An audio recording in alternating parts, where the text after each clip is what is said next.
Hello दोस्तों, राधे राधे। मैं हूं संगीता यादव। अपने यूट्यूब चैनल पे आप लोग का स्वागत करती हूं। दोस्तों, आप लोग के बीच में कहरवा नाच गीत लाई हूं। कैसा लगा कमेंट बॉक्स में बताना। अच्छा लगे तो लाइक सब्सक्राइब शेयर जरूर करना। धन्यवाद।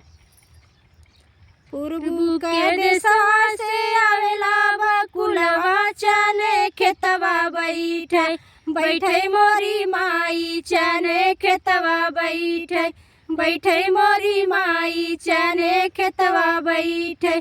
पूर्वू के देशवा से आवेला बकुलवा चने खेतवा बैठे बैठे मोरी माई चने खेतवा बैठे। हमारा ही ससुरु बड़ा रे धन, हमारा ही ससुरु बड़ा रे निरा दैया धमक गोजिया मारे मारे मोरी माई धमक गोजिया मारे। हमारी ससुइया बड़ी रे दहगरिया रगर हरदी पीसे पीसे मोरी माई रगर हरदी पीसे पीसनी पासी कमर धारी बान्हे गजब दर्द खींचे खींचे मोरी माई गजब दर्द खींचे।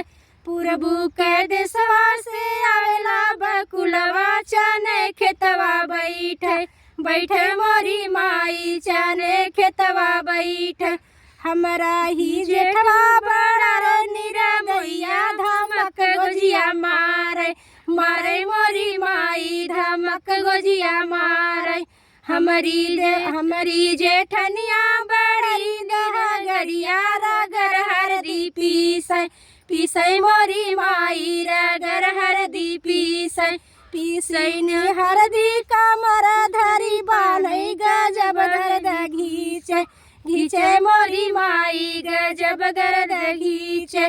पूर्वू के देशवा से आवेला बकुलवा चने खेतवा बैठे बैठे मोरी माई चने खेतवा बैठे।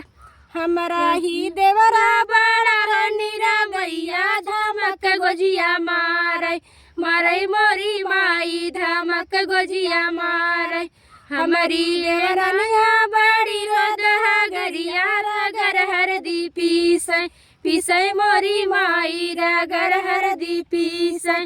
पूर्वू के देशवा से आवेला बकुलवा चने खेतवा बैठे बैठे मोरी माई चने खेतवा बैठे।